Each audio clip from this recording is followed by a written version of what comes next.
good morning, everyone, and welcome to our journey to the Book of Nâm.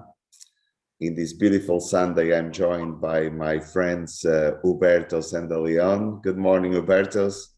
Good morning. Good to see you, León. Good morning. Good morning, Mario. Good morning, everyone. So today we'll continue our journey, and we will go through chapter 3. The ethics of cause and consequence, and how beautiful it is to start with this reminding of this word, the ethics of cause and consequence, and this reference to ethics in a world that too often in these days, particularly in the context of Western society, is governed by morals, is governed by the good or the bad. And not only that, but also that we need to fight the bad. And this is a beautiful invitation, actually, to bring perhaps that word of or into a more inclusive word of a and. Not always be in opposition, but considering perhaps how we can seek harmony through ethics, through attitudes and behavior that can be beneficial in bringing the ethics back to the picture. So this has been to a great extent the service to mankind by Yoginâm, for which we are all very thankful from our hearts. It is a logic of and, a logic of inclusion, and a logic of expansion. So this is the journey for today. And for that, I will start with León. León will give us a bit the conceptual framework of what we have in this chapter 3. León, the floor is yours. All right, thank you, Mario, and again, good morning, everybody. It is again very nice to be here in this journey. And the ethics of cause and consequence, I think, is in its very nature is very simple, and yet if you consider all the aspects which are involved, it is also quite comprehensive. So I will try to just touch upon some of those aspects. I think Mario made an important reference there about the moral aspect. So when we speak of ethics, we do not speak of these moral imperatives of you should or you should not do something. The ethics, and particularly here, the spiritual ethics, they are grounded in a transcendental orientation that we've been talking about in previous episodes as well. And it is a type of ethics that are in fact a choice, and it becomes a very natural choice coming from the very experience in life, in living. When you are witnessing that certain attitudes and behavior are beneficial to kind of an experience of well-being, and some are more detrimental to that. And to understand the cause and consequence, I think the key concept that Yoginâm introduces is the concept of resonance. And I think resonance is an example of where the Nam introduces a vocabulary which is adapted to the thinking of the current age. In resonance carries this association maybe more with energy. We can understand that our world is made up of energy, that we are energy that vibrates in a certain way. It also carries in it this idea of frequency. So you may say that with every act, thought, emotion, and desire, that carries a certain frequency which moves outward. And we may understand that the frequency that we broadcast also is very much decides the type of what we are going to receive in that type of frequency. So speaking of resonance, so every act, thought, emotion, desire goes outward. Yoginâm explains creating a resonance, and then that very resonance also becomes direct the environment that you'll be living in. So, and that again, that type of environment that you'll be living in, so that's the consequence of the cause that you create in the resonance.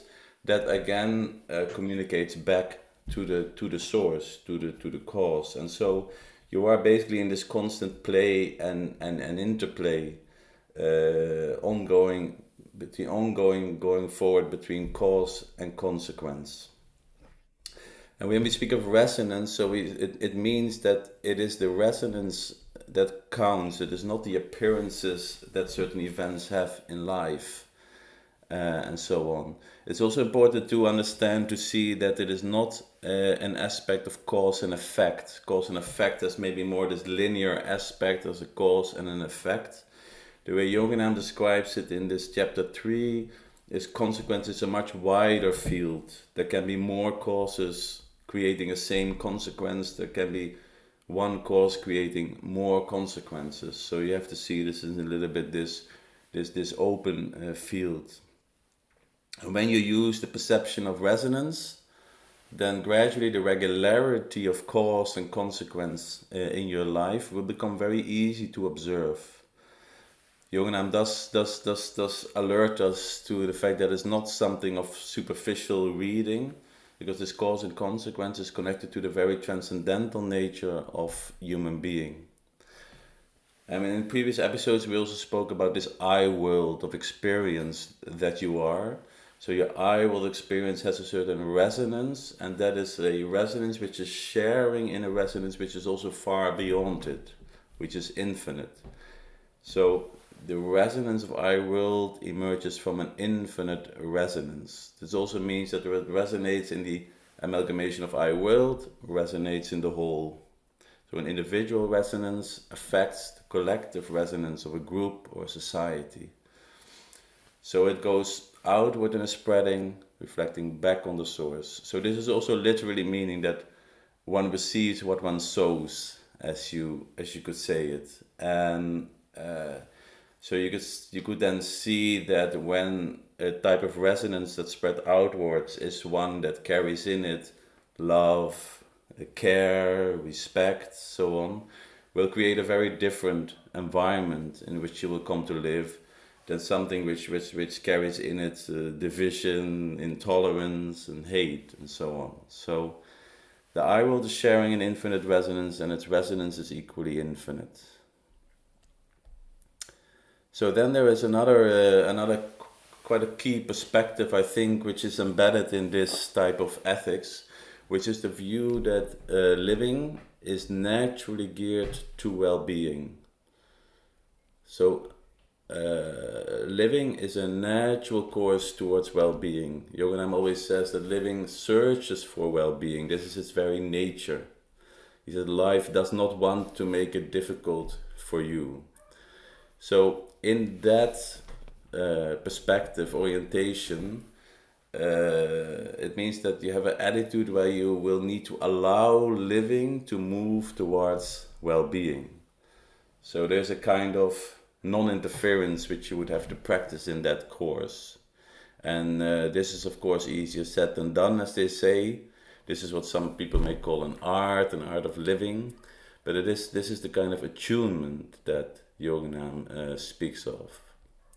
So in this context of life searching for well-being, it is the ethics of cause and consequence become relevant when you decide that the objective of living is to reach an optimal state of well-being. So it's not about getting what you want, it is not about the liking and the disliking, material progress and so on. No, the constant objective, the primary objective and the continuous objective in here and now is to live in a state of well-being. So in this type of kind of attunement to this regularity of cause and consequence, Yoginâm refers to that there is a certain kind of guidance. There's a guidance in the circumstances of living. And such a guidance, which is a guidance in an evolving in a transcendental orientation, may only come when there's a need for that guidance. Otherwise you will not be able to perceive it. And In that context, Yoginam refers to the fact that the spiritual endeavor does not arise from wanting to improve or wanting to learn things and so on. It actually arises from the state where in the experience of I world there is some fundamental lacking. So your circumstance of life may be fine, they may be not fine, and yet there is something there which you feel could be there which is not there. There's a kind of an inching, and kind of a this kind of lacking. And then this creates this type of openness then to something more. So this means also that Naam is taking place in living itself. So it gives the realization that the situations of daily life represent what is needed for gradually entering attunement. And the cause and consequence is guiding that attunement. In this case, the sense Yoginam also refers to, I think we mentioned it previously, that you have this state of Naam infancy and Naam maturity. So it's kind of a state of ignorance and this state of wisdom that you can be living in. And this transition from the state of infancy to maturity, in a spiritual sense, obviously, transits through a state of questioning. So you start questioning the world around you from a spiritual perspective, from a transcendental perspective. And this creates a type of opening for this regularity of cause and consequence. There is another aspect which is very important here, is the view that the human being by nature is a compassionate being. Some people may think that there's examples in the world where this does not become expressed, but in the very basis of it, in the very essence of it, the human being is a compassionate being. So when you live in the identification in heart, you naturally will go for a balance. In a state of awareness itself raises kind of the question for you whether something is good to do or not. In that state, you may say, no, nobody has to tell you that stealing is not a good thing to do. In the state of awareness, you're very aware that in the resonance of that, there is something which is not going to be very helpful, which is not going to be very beneficial. So the model of that is that the striving for harmony is the most beneficial and sustainable approach to living. And Yoginam contrasts this, also Mário alluded to it in the introduction, that this is a different type of attitude than creating a better world by trying to kill demons, as he calls it. So in resonance, when you look at the world in terms of resonance, which is more a transcendental way of looking at the world, you will understand that trying to kill demons will not get rid of the demons. It is, you have to focus on another layer, on another level, and this is this harmony, this striving for harmony. And this is relevant in your daily life, but it can also be relevant on much higher levels, international relations, diplomacy, so on. Everywhere there's this element there where you can look at the resonance of what is being created. So Yoginam refers to, in the book, gives an example to how you see that in the world of today there's a lot of violence in the entertainment industry, for example. You know, there's a lot of, and it's very normal to have lots of movies and so on, which have a certain degree of violence in there. And then you may say, yeah, well, that is just fiction. You know, the human being can make a distinction between what is real and what is fiction, and in this case, that's just fiction, so that has no impact.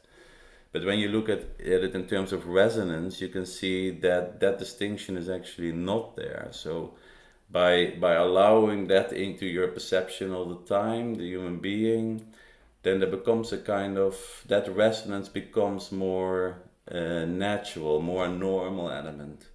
And then Yoginam says, and then when that happens, it may enter a regularity, and it becomes that you also become responsive to situations where you will much more easily accept violent responses, violent behavior in the world around you. So this is a very important element, I think, where to look at things in terms of resonance is very important for the world of today. So also Yoginam says that from a perspective of Nam, a culture of cooperation is much more beneficial than a culture of competition, in the sense that win-win is much more optimal than win or lose.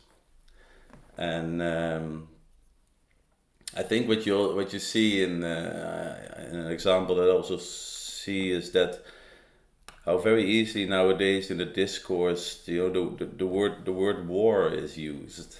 We speak of a war on terror. Yeah, we are at war on a virus and so on.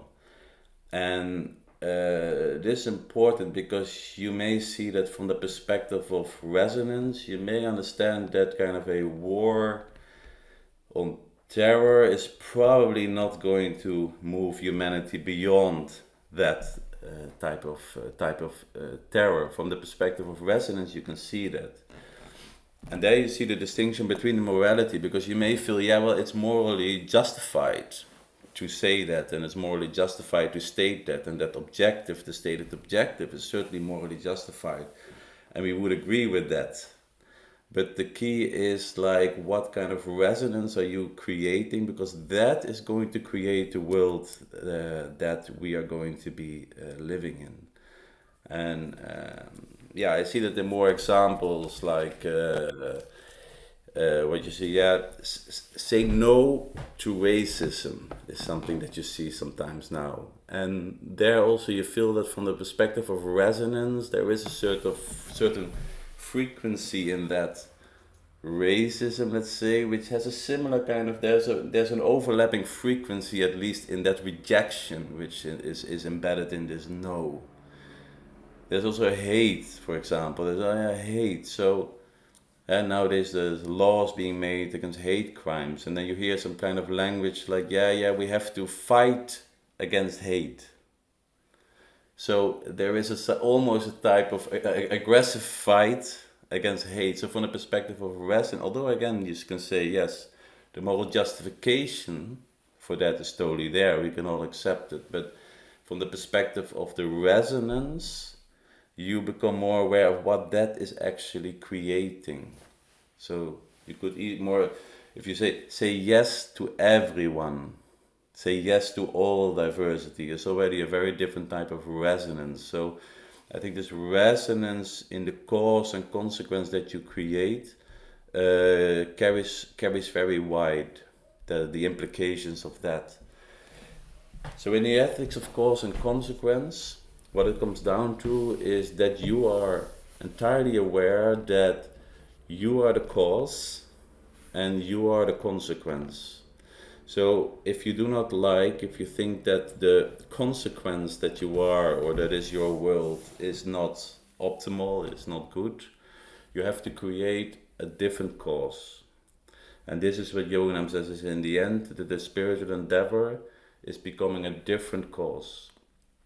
And it's not, if you don't like the consequence, that you have to kind of go back to the cause, let's say in retrospect, regressively, in history, what created that, and try to kind of psychologize around that and work on that. It is not in retrospect. It is here and now, creating a different cause, becoming a different cause, and then a different consequence becomes. So this is also an ethics in which you take full responsibility. You take full ownership over life and over what is happening to your life. So in that perspective, there are no external causes. There's nobody to blame. Revengeful conduct against something or somebody will be very far away from you, because there's nothing else but you that creates that. So this is this type of embrace. This is this peaceful acknowledgement comes down to that you are the cause of the consequence. And this type of ethics is in fact very beautiful. It is very joyful, because accepting that responsibility in the end sets you free, and it empowers you that you can decide to be the cause of what you are. So Yoginam says is that when you realize that I world is creating its own living, it is a natural choice to search for optimal ways of creation. And the cause and consequence are the teacher in that search for the optimal ways of creation. Again, cause and consequence is not a ruling mechanism to which you are subjective. It is purely an indicator for optimal attitudes and behavior, where you can weigh whether you are involved in a beneficial attitude and behavior or detrimental, as Yoginam calls it. So the quality, in that sense, the quality of your acting, of your thinking, and of your feeling and desiring, that determines whether you live in this attunement towards optimal well-being or not. And to finish, I think this type of ethics can be seen a little bit as a type of practical scientific attitude towards life. We're living in a time where we have this high value of the scientific attitude, and this type of ethics is one of this rigor, because it is a constant witnessing that you practice in the I world of experience, to have the intent of being a beneficial cause and observing in the consequences being created, whether that leads to the optimal situation. And if they are not beneficial, then you go back to adjusting the cause. So in that respect, it is a natural choice to attune to the natural course of living in well-being. So those are the aspects I would like to, I wanted to kind of lay emphasis on. I know there would be a lot to elaborate on. Maybe there's even some points which would arise, raise more discussion and so on. But this is what I would like to highlight from the perspective of the resonances. This very highly valuable concept of resonance, and looking at your life from that angle, in cause and consequence. So thank you so Mario. much, Leon. Thank you for touching in so many fundamental aspects in such a structured way. I think Hubertus is preparing as a little surprise today, so I believe that resonance will still resonate during the session of today. I follow with great interest your sharing, Leon. It was very recently I was walking with Yoginam in Ichar, and he mentioned something that is so true for most of us, that we've been busy all the time cutting the heads of dragons since middle age, and only that the dragons come back with a stronger and longer head. And it's so true, isn't it? That too often we fight, we oppose, we put all our energy against, and it's in a way a mechanism of reinforcing that same thing we may not be wanting to see. On the opposite, as you're correctly saying, and I like to be a bit lazy. I like that attitude that if you actually do nothing, if you actually just let it go in a certain flow, in a peaceful observation, in a peaceful acknowledgement, there is a natural tendency, like water that seeks its way, of finding that harmony and finding that way forward in a more balanced approach. So quite beautiful. I believe with this, we could move to some selected parts of the chapter 3. We are privileged to have Alexander with us, that is being, one of these great support of these sessions in the backstage. And I'd like to share with all of you his reading of some selected pieces. If you can bear with me for a moment.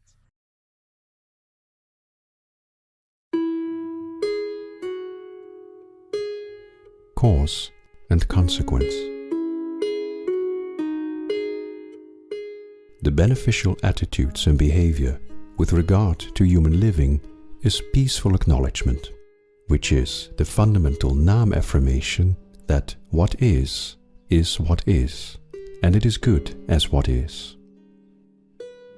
This affirmation implies a fundamental gratefulness. In peaceful acknowledgement, there is not a frantic strive for getting what one wants. Rather, there is a fundamental appreciation. When the circumstances of living are conflicting strongly with degrees of comfort and ease, such appreciation is expressed as patience. In peaceful acknowledgement, both appreciation and patience express gratefulness. In the certainty that emerges, in degrees of attunement, the realization emerges that the situations of daily life represent what is needed for gradually entering attunement. The living as I world transcends both the I aspect and the world aspect. It touches resonance that is wider than the resonance of I world itself. The transcendental resonance is the essence of living that in which I world integrally shares. The direction of attunement is the answer to a need. There is no guidance without the need for guidance. With the attributes and characteristics of I world as human living, life is a witnessing, while in this witnessing there is a regularity of cause and consequence. With the metaphor of resonance, this is easy to understand. With cause and consequence, I world is the creator of its life. The measure in which the creation happens is not the wishes, desires, and daydreams, but the degree of attunement with which I world lives its living. Nâm thinking is a skillful means to discover the resonance nature of human living. In the purification of its resonance, the endeavor of I world affects all resonance of a multiverse of infinite dimensions. Witnessing cause and consequence is a way of thinking. While most are oblivious of it, the regularity is easy to observe. From it can be deduced what course in human living is beneficial for optimal attunement. This deduction emerges as Nâm ethics. The regularity of cause and consequence is not something for superficial observation. It is a profound realization that touches the essence of the transcendental nature of human living. It has been said to love one's neighbor. This is not a dictum of morality, but rather an expression of the fact that in the sharing of resonance in I world, one's neighbor is oneself, and oneself is expressed as one's neighbor. Loving one's neighbor is an endeavor to generate optimal attunement by becoming a cause for beneficial consequences.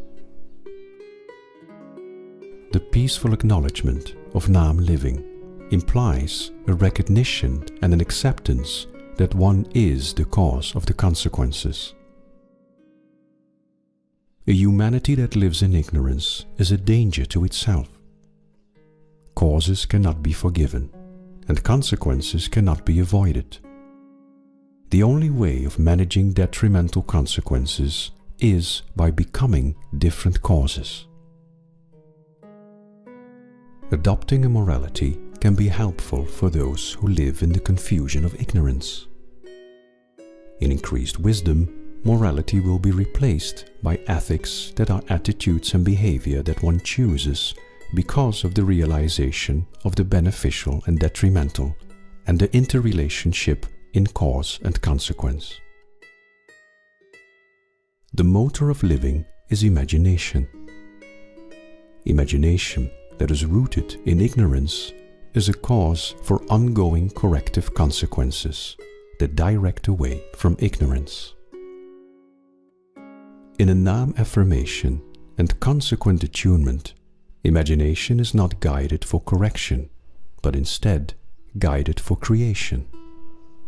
The motor of living becomes the creative imagination.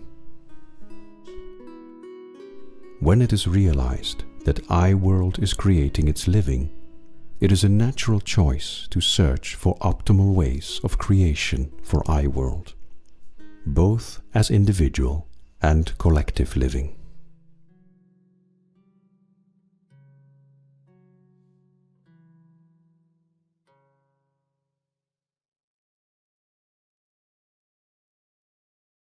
Yes, always the first time when you read and listen to these words.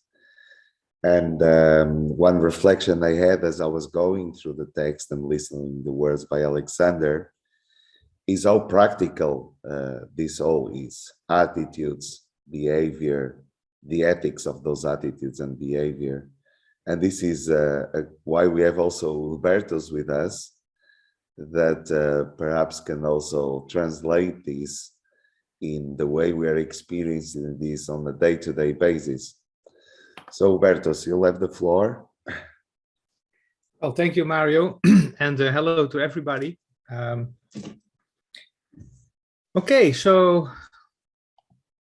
the structure of these meetings is quite interesting, because León is giving a very well thought through presentation of the chapter, and I'm always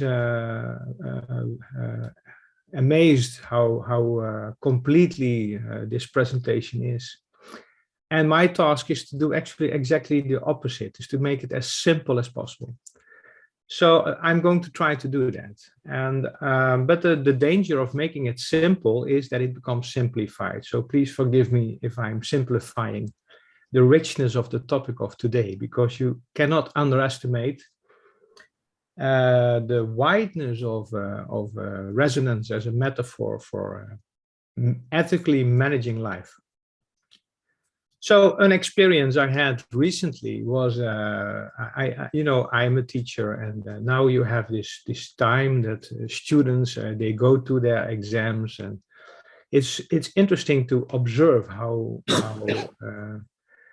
they enter the exam hall, how they start making their exams, how my colleagues are running around because you have to assess all the exams, and the time pressure is very hard. So it's interesting to witness that. And also I am part of that hope, I don't know how you call it in English, but and also crawling around and running around. And so one day I had to go to this exam hall, and I had to park I was with a camper, so I had to park my camper there in an improvised parking place.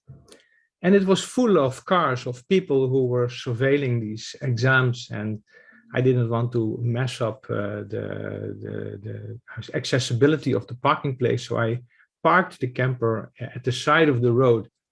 But what I didn't listen to, I had this moment of hesitation, shall I do that? I don't know the floor that I'm putting my camper on, but I didn't listen to that. So I put it there because I had to I had to be in time. So, and then it appeared that the sand was more like, the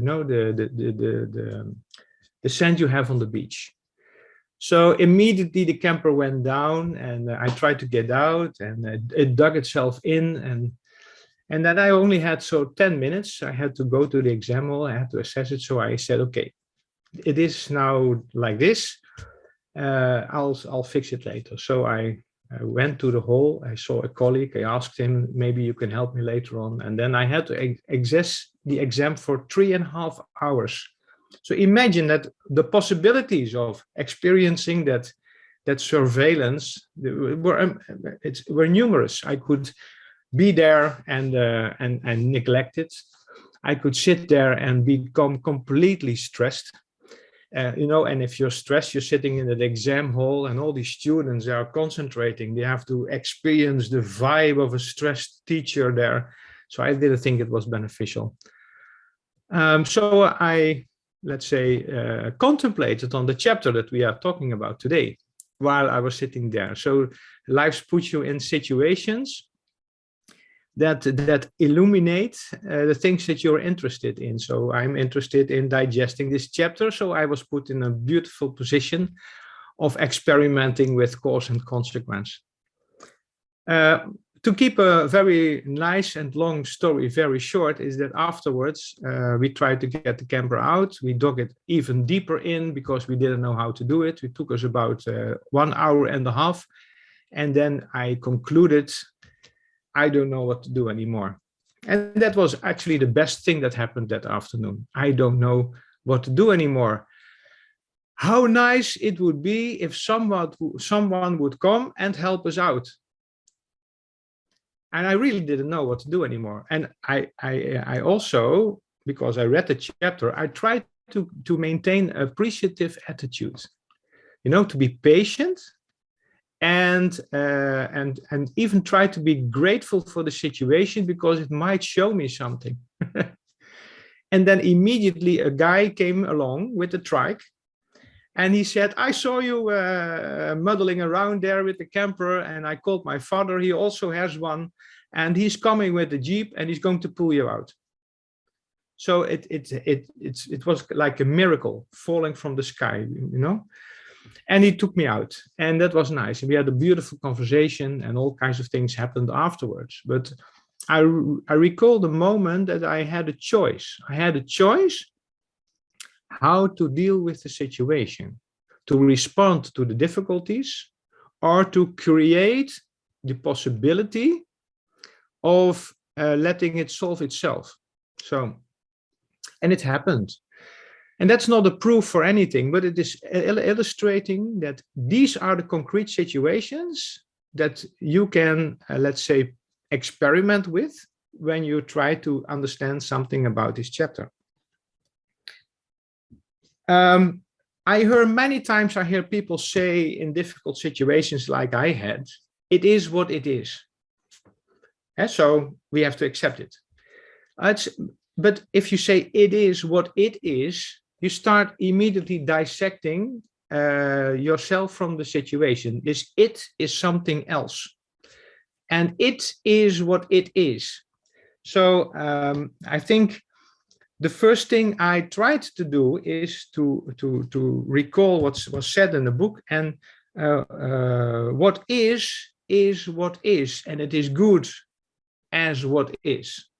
Because when I think what is what is, this situation I'm experiencing is what is.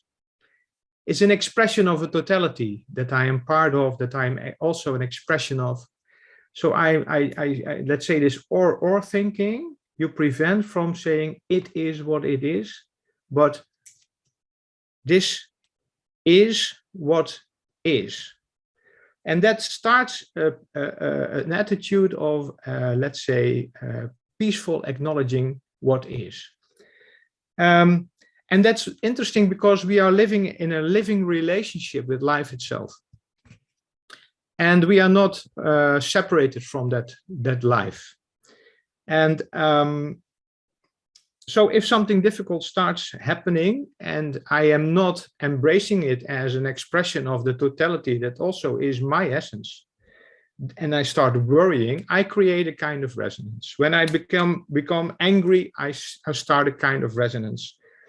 And when I'm craving for a solution, you know, then I'm starting a kind of resonance. So I'm no longer allowing life to express itself in its completeness, but I'm starting to interrupt actually all the possibilities that are there. And in the book, it's called a frantic strive for getting what one wants. And I hear sometimes people say that if you want, the universe will give you everything you want, you know, because that is the way the magic of reality works. You know, you have this documentary called The Secret, and many people liked this documentary because, wow, how nice it would be if I could get anything I want. The universe is there to serve me. But the thing is that if you put yourself in the main position, that is the resonance you are actually vibrating, or I don't know how to express it. So you're separating yourself from this universe, and then you make a servant of this universe, and it will serve you. So what kind of reality are you creating in that situation? So I think that this chapter offers a kind of antidote for this separation, because if you cultivate an appreciative attitude in every situation, then you're no longer making a slave of the universe, but you are actually opening up with an attitude of appreciation. You're opening up to allow life to happen in its completeness. And if it's difficult for you, well, patience is a good attitude, because you breathe and you let's see what is happening. And like in my situation, something happened. And then when something happens, you're also capable of being grateful that the universe is helping you out. It's not serving you. No, it's helping you out because it is showing you a way of being in tune with the totality that is your essence. Okay, so about the theory, let's make it a little bit more concrete, because how are we creating resonance? Well, with every thought that I have, with every wish that I have, with every act that I am doing, I am expressing resonance. I am creating resonance with that. With every emotion that I cultivate. So I am actually like a living instrument, continuously resonating. And I'm doing that, whether I like it or not, I'm doing that. Whether I want to know it or not, I am doing that continuously. So one of our main tasks is to find out how we are doing that. That's why the dimensions of experience is interesting. It can help us to understand how we are doing that. So how does that look like? Now, everybody may be able to visualize a kind of beautiful pond that, and in a serene environment, you're standing there watching a beautiful pond, you know, and you have it in your hand, you have a stone and you throw it in the pond. And if you throw a stone in the pond, it's like having a thought or having a wish or acting, you know, you're starting to create ripples in the water. And these ripples in the water, they spread out even beyond your scope, because you cannot see everything at the same time. And then when they hit something, they go back and you get this diffraction pattern. And then imagine that you are the stone, you are moving in the water. And then these waves, they come back at you and they start having a kind of coloring your experience. They are influencing, something is happening. If you don't know that you are moving, all these ripples, they are, let's say, you don't understand what is happening to you. But if you become aware how you're resonating, then you start understanding what is happening to you. Why is your experience colored like it is? So if you are in a situation that you don't like, I didn't like the situation of the camper. And I became a little bit stressed also for a moment. And I immediately started to experience that life is not nice and things are bad. And then I realized, wait a minute, if I want to have a different experience, you know, with cause and consequence, I world is the creator of its living, I have to change my face in the mirror. If I go to the mirror like this morning and I don't like what I see, I can clean the mirror all the time, but I have to make a different face, and the reflection becomes different. So this is actually the magic of playing with cause and consequence, of becoming a different cause. You have to change your face so the mirror looks differently. So in every situation, we have the possibility of changing our face by trying to attune, by attuning. So if you are becoming aware that the way you are experiencing life is a consequence of your being a cause, it becomes, let's say, not very intelligent to manage the consequences. You can do that, of course, but you're actually responding to something that has been created in the past. Like Leon said, you can analyze yourself psychologically, go back to the past, what happened, and how did I create that? But there is also another possibility, and that is instantly become a different cause. You have the intent towards harmony, so you can use that as the basis for your attitude and your behavior. So in a situation of detrimental consequences, feeling bad or having a difficult situation, whatever, you can respond to the things that are happening, or you can decide to maintain a different attitude in that situation and start creating a different world around you. So how to make that concrete? Because Yoginâm said, it is quite simple, no? It's observable. Okay, so let's see. We have things in our lives that's called musical instruments. So if now I'm trying to explain what it means to be part of a whole, you know. So if I have a string like this, I can hit the string. So what is happening, you know? I can hit the string. That's my action. That is my causing something. But what I'm hearing is an expression of totality, because the sound that I'm hearing is expressing the string. It's expressing my presence, my way of hitting the string, but it's also expressing the room. So I can do something, but immediately the allness of all is expressing itself.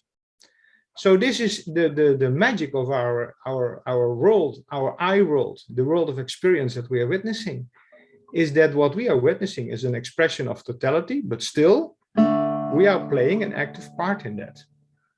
So while we are playing an active part in that, we are geared, let's say that is the intent, towards optimal attunement.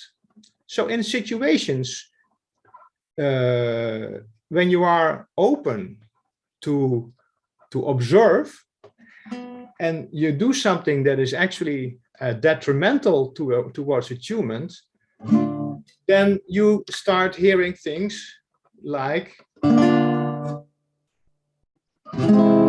sounds become, let's say, with a different quality. So the tuning of the life is not that nice. So what can we do while we are acting? We can dislike the sound that we hear, but we can also start tuning the guitar, and then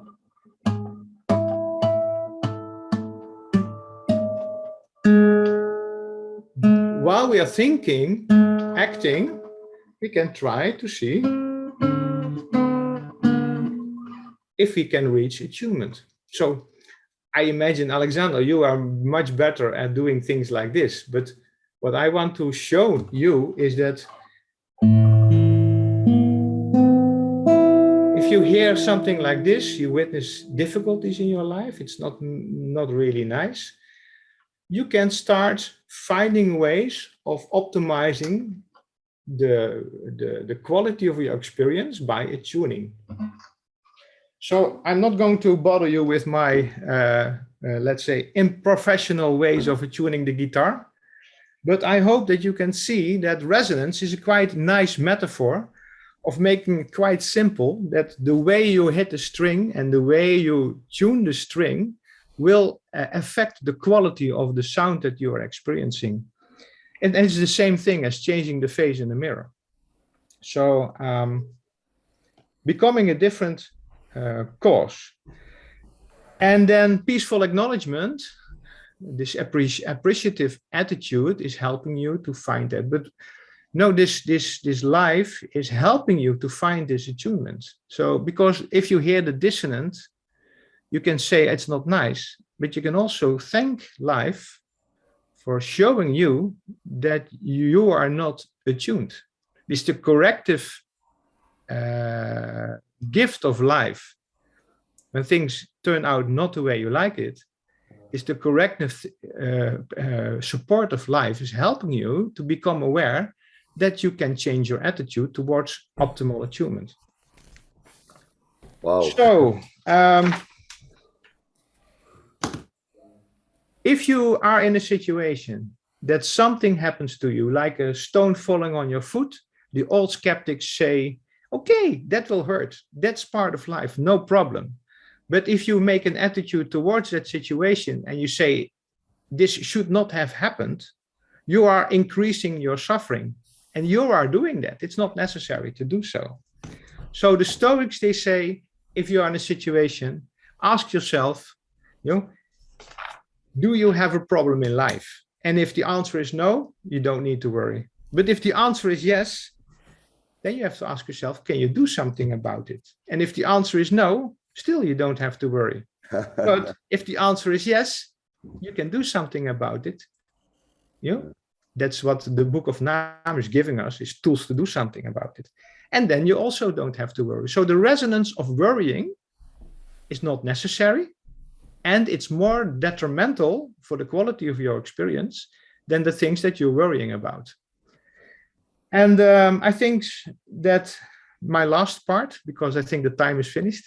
Yes. The last part is actually so. Why should we have this appreciative attitude?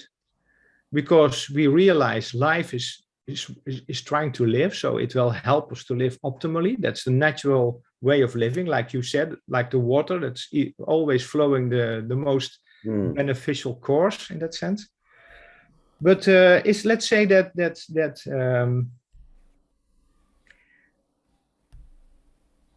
you have a beautiful ring of gold and it falls in the water and you want to find it, you want to go to well-being, you want to go to optimal attunement, to harmony, to life, quality of life, not only for yourself but for everybody else.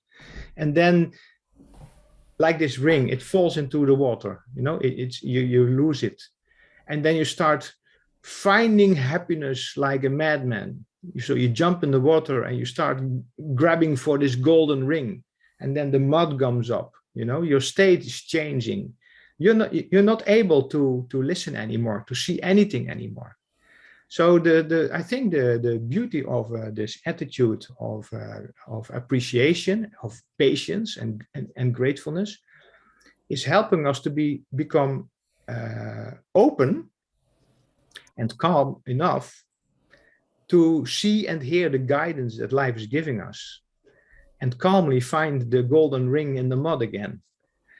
So I think ethics is not about what you should do. There are no rules for no situation whatsoever. But I think it's opening up to in a kind of trust. You affirm life is there, expressing itself through you and through the situation. And because what is the honors of all, it's always geared towards optimal well-being of everything.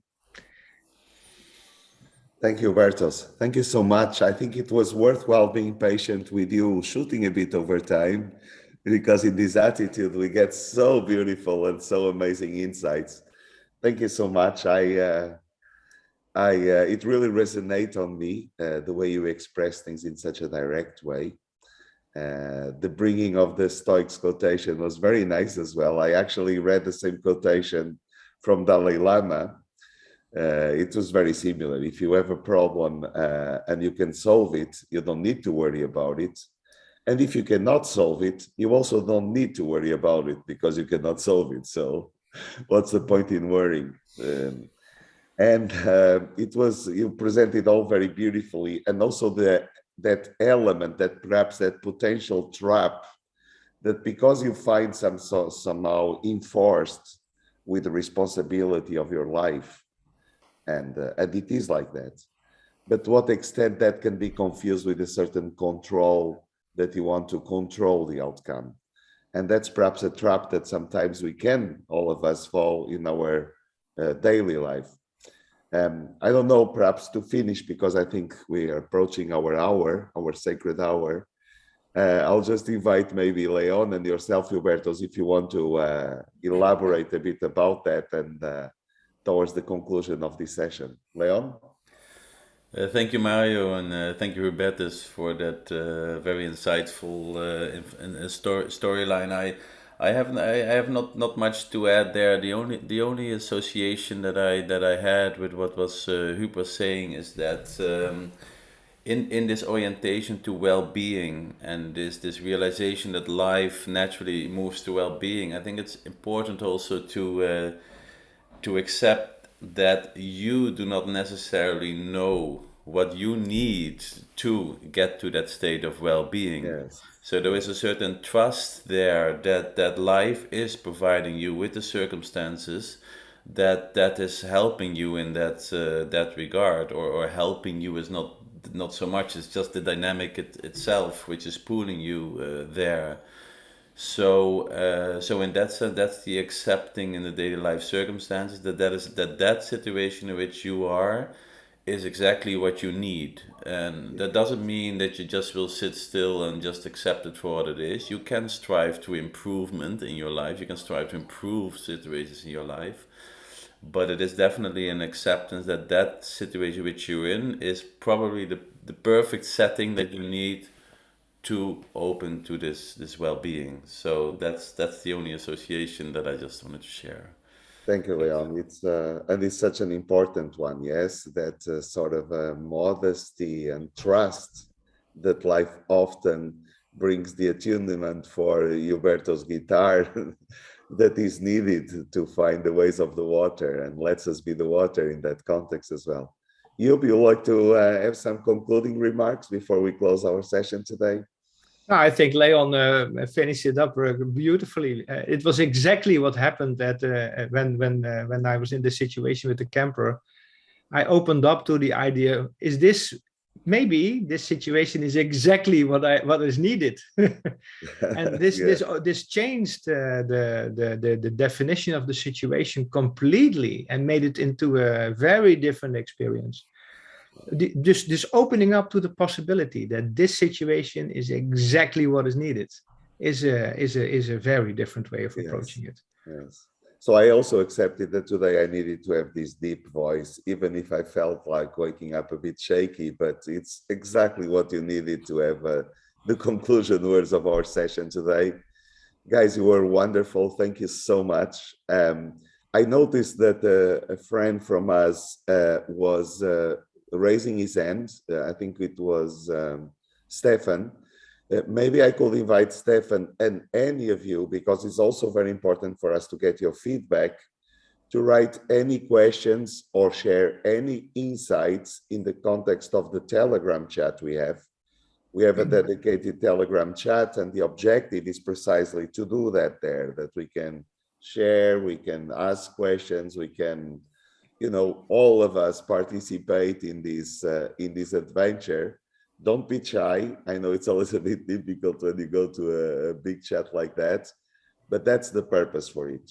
And maybe I could just say also that together with León and Hubertus, we are considering organizing very short 10-15 minutes discussions around some of the questions we've been receiving already, either through the chat or through the email.